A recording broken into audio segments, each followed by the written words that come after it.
बात है, क्या गलती कर रहे हो? आप चीज़ें बाहर ढूँढ रहे हो और बोल रहे हो कि मेरी मैनिफेस्टेशन क्यों नहीं हुई? बाकी सबकी चीज़ें वर्कआउट हो रही हैं, पर मेरी वर्कआउट क्यों नहीं हो रही? मेरी चीज़ें मुझे क्यों नहीं मिल रही? मैं बताती हूँ कि क्यों नहीं हो रही, क्योंकि आपका जो ध्यान है ना, वो सारा का सारा ध्यान आपकी एक्सटर्नल रियलिटी पे है। लेकिन एक्सटर्नल रियलिटीज़ पे डिपेंड होकर चीज़ें नहीं होती।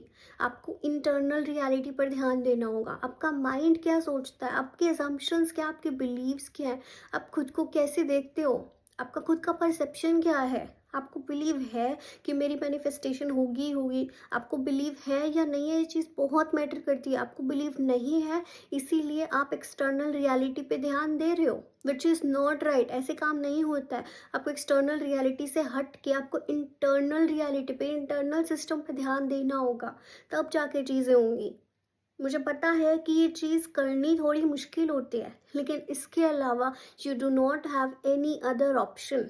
आपको बिलीव करना पड़ेगा कि you are deserving of your desire. और आपको ये बिलीव कैसे होगा जब तक आप अपनी इंटरनल रियलिटी पे, अपने इंटरनल सिस्टम पे, अपने माइंडसेट पे काम ही नहीं करोगे।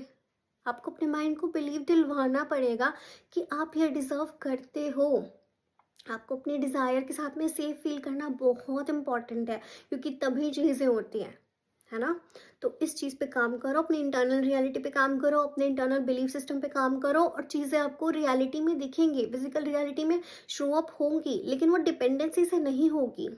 आपको आप जो हो एज अ पर्सन, अपने माइंड सेट पे, अपने बिलीव्स पे काम करना होगा, है ना? तो डू दैट।